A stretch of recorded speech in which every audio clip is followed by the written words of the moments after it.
Good morning all the students. आज हम standard 6 unit 3 समझदार नन्ही एक बहुत ही इंटरेस्टिंग स्टोरी का अभ्यास करेंगे। बहुत ही इंटरेस्टिंग स्टोरी है, हमें बहुत ही अच्छी लगेगी। टाइटल है समझदार नन्ही। नन्ही जो ये है वो यहाँ पे एक नन्ही सी छोटी सी बतख का नाम है। हम पिक्चर में अभी देख सकते हैं। वो उसको क्या बोले, समझदार नन्ही। वो कैसे समझदार है, वो बिच्छू को बचाती है। वो कैसे बचाती है, कहाँ पे बचाती है, किस तरीके से बचाती है, वो हम इस कहानी में अभ्यास करेंगे। So let's begin students. Please open your text book, page number 15। समझदार नन्ही। मेरे साथ आप देखते जाएंगे। इस कहानी में व्यक्ति को किसी भी परिस्थिति में भलाई करने का अपना स्वभाव नहीं छोड़ना चाहिए। यह बात प्रस्तुत की गई है। हमारे समाज में कुछ लोगों का स्वभाव बुरा हो सकता है, लेकिन हमें अपना स्वभाव नहीं छोड़ना चाहिए। अब क्या बताता है, ये एक बहुत ही बड़ा लेसन हमें सिखाया गया है इस स्टोरी के द्वारा। क्या कहते हैं कि इस कहानी में व्यक्ति को किसी भी परिस्थिति में भलाई करनी चाहिए। हमें कोई भी पर्सन की ऑलवेज क्या करनी चाहिए, हेल्प करनी चाहिए। और हमारे नेचर या अगर बुरा हो तो उस बुरे नेचर को हम छोड़ के अच्छा बनने की कोशिश करनी चाहिए और सभी मानव की मदद करनी चाहिए, हेल्प करनी चाहिए। यह सीख हमें इस स्टोरी में से मिलती है। स्टार्ट करते हैं इस स्टोरी को। नन्ही बतख तट पर आई तो उसने देखा कि एक बिच्छू दलदल में फंसा है। दलदल यानी कि कीचड़ में जो है बिच्छू क्या है, फंस गया है। और नन्ही बतख क्या कर रही थी, तालाब में ऐसे घूम रही थी। और वो जब तट पे यानी कि किनारे पे आई तब उसने देखा कि ये जो बिच्छू है वो क्या है, फंस गया है उस दलदल में। बिच्छू ने नन्ही से प्रार्थना की, बहन मुझे बचा लो। नन्ही को उस पर दया आ गई। उसने बिच्छू को दलदल से उठाकर सूखे स्थान पर रख दिया। अब क्या किया, जब बिच्छू फंस गया था और नन्ही को बतख को आते देखा और उसने बतख को नन्ही को क्या बोला, बहन मुझे बचा लो। और नन्ही को दया आ गई और बिच्छू को उसके चाँच से पकड़ के बाहर दलदल में से निकाल दिया। बिच्छू को शैतानी सूझे, उसने नन्ही को डंक मार दिया। नन्ही पीड़ा से तड़प उठी। उसने बिच्छू से कहा, क्यों भाई, तुमने मुझे डंक क्यों मारा? बिच्छू लापरवाही से बोला, क्या करूं, डंक मारना तो मेरा स्वभाव है। अब क्या करता है बिच्छू ने, हालांकि नन्ही ने क्या किया था, बिच्छू को बचाया था, दलदल में से बाहर निकाला। पर बिच्छू तो क्या होता है, शैतान ही होता है। वो उसने क्या किया, नन्ही को डंक मार दिया। और हम जानते हैं कि बिच्छू का डंक कितना पीड़ादायक होता है। अब क्या हुआ, जब जैसे ही बिच्छू ने नन्ही को डंक मारा, नन्ही जो है वो पीड़ा से तड़प उठी और उसने बिच्छू को कहा, क्यों भाई, तुमने ये डंक क्यों मारा मुझे? अब बिच्छू क्या कहता है, मैं क्या करूं, मेरा तो डंक मारना स्वभाव है। बिच्छू यहाँ पे ऐसे बोल देता है कि मेरा तो नेचर ही है कि सभी लोगों को डंक मारना। नन्ही बोली, तुम यह गंदी आदत छोड़ दो, नहीं तो कोई मुसीबत में तुम्हारी रक्षा नहीं करेगा। बिच्छू उसकी बात अनसुनी करके आगे बढ़ गया। अनसुनी यानी कि सुनकर भी उसको दाद न देना, उसको फॉलो नहीं करना, इग्नोर करना, वन टाइप। नन्ही अपनी माँ के पास नदी में चली गई। माँ ने पूछा, नन्ही बेटी तुम कहाँ रह गई थी? नन्ही बोली, माँ एक बिच्छू दलदल में फंस गया था, उसे बचाने में देर हो गई। माँ खुश होकर बोली, बेटी यह तुमने बड़ा ही अच्छा काम किया है।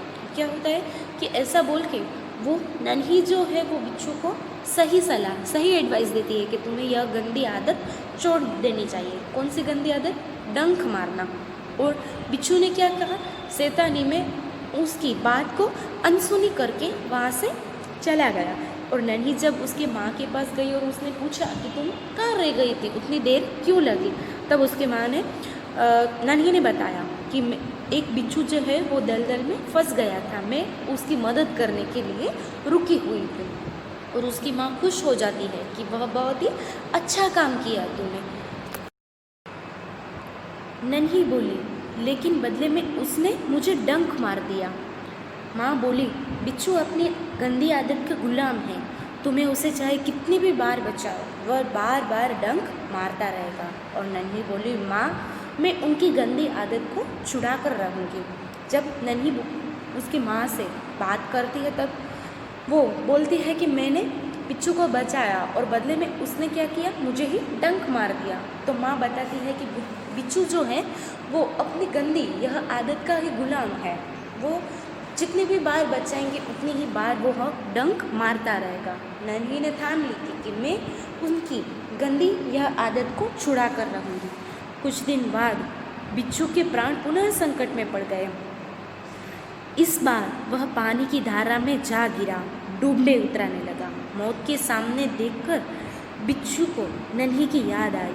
वह नन्ही को पुकारने लगा। नन्ही ने उसकी करुण पुकार सुन ली। यह झपट कर बिच्छू के पास आ गई। सहसा ही उसने मन में विचार आया, अब मैं इसे गंदे स्वभाव वाले बिच्छू को नहीं बचाऊंगी। अब क्या होता है, जब फिर से पुनः संकट में यानी कि फिर से बिच्छू प्रॉब्लम में आ जाता है, वो पानी में गिर जाता है और उसको क्या होता है, उस प्रॉब्लम में फिर से बिच्छू को है वो नन्ही की याद आ गई और वह नन्ही को पुकारने लगा। ये पुकार सुनकर नन्ही को क्या हुआ कि वो उसकी करुण पुकार सुन के एक ही बार में ऐसा लगा कि मैं उस पर मदद करने के लिए जाऊं, पर सहसा उसके मन में एक विचार आ गया कि उस गंदे स्वभाव वाले बिच्छू को नहीं बचाऊंगी मैं फिर से, क्योंकि उसी ने उसको मदद करने के बाद भी नन्ही को डंक मार दिया था। अब क्या होता है, बिच्छू गिड़गिड़ाने लगा, बहन मुझ पर दया करो। नन्ही का मन डोल गया। उसने सोचा हो सकता है उसने अपनी गंदी आदत को छोड़ दी हो। नन्ही ने बिच्छू को दोबारा से जीवन दान दिया। बिच्छू अपने स्वभाव के अनुसार उसे डंक मारने के लिए आगे बढ़ा। नन्ही उसका इरादा समझ गई। वह मुस्कुराकर बोली, बिच्छू भाई हिटक क्यों गए, डंक मारो। अब क्या होता है, नन्ही को सोचा, जब बिच्छू है वो गिड़गिड़ाने लगा, उसको उसके सामने मदद करने के लिए बार बार बोलने लगा कि तुम जो है वो मेरी मदद करो, मुझे यहाँ से बाहर निकालो। और बिच्छू नन्ही जो है वो बहुत ही अच्छे स्वभाव की थी।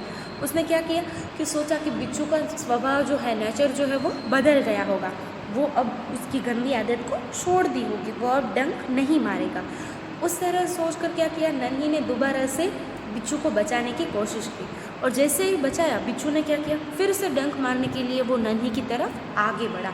अब इस बार नन्ही समझ गई थी कि बिच्छू जो है वो मुझे डंक मारने के लिए आ रहा है और वो क्या है, मुस्कुरा कर बोली, बिच्छू भाई ठिठक क्यों गए, डंक मारो। बिच्छू सरमत से पानी पानी हो गया। यह सिसआकर बोला, बहन एक बात बताओ, मैंने सदा तुम्हारे साथ विश्वासघात किया, फिर भी तुमने मेरे साथ भलाई की, ऐसा क्यों। बिच्छू शर्म से पानी पानी हो गया। यह सिसआकर बोला, बहन एक बात बताओ, मैंने सदा तुम्हारे साथ विश्वासघात किया, फिर भी तुमने मेरे साथ भलाई ही की, ऐसा क्यों।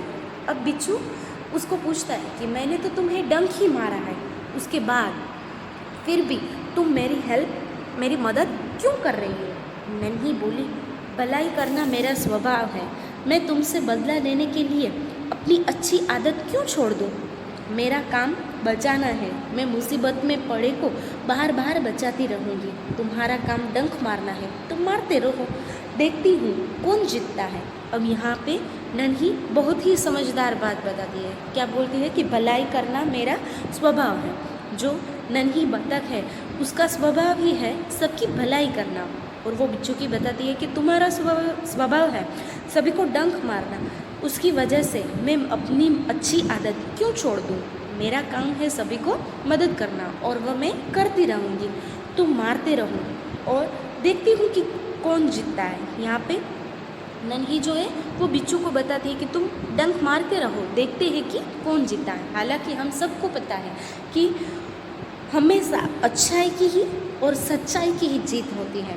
बिच्छू पछतावे से भर गया, बोला, नन्ही बहन, आज तुम जीत गई। मैं वचन देता हूँ कि अब मैं किसी निर्दोष जीव को डंक नहीं मारूंगा।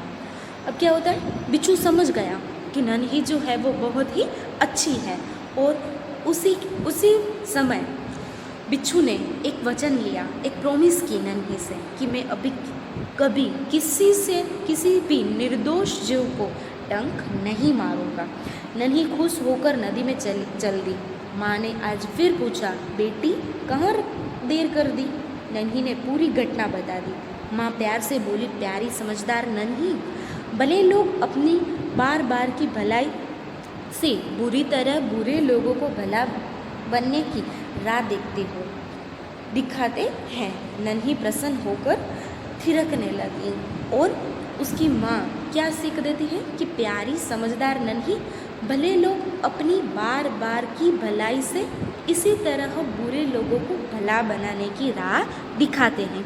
जो अच्छे लोग हैं वो बुरे लोगों को भी अच्छा बनाने की राह यानी कि रास्ता जो है वो दिखाते रहते हैं। और इसी बात से नन्ही की माँ नन्ही पर बहुत ज़्यादा ही प्रसन्न हो गई, क्योंकि नन्ही ने बहुत ही अच्छा काम किया था बिच्छू को यह सीख देके। इसीलिए इस पार्ट का, इस लेसन का टाइटल हमने समझदार नन्ही दिया गया है। So students, hope you all are understood this story very well. कोई भी क्वेश्चन हो तो आप क्वेरी हो तो वो हमें बता सकते हैं। Thank you.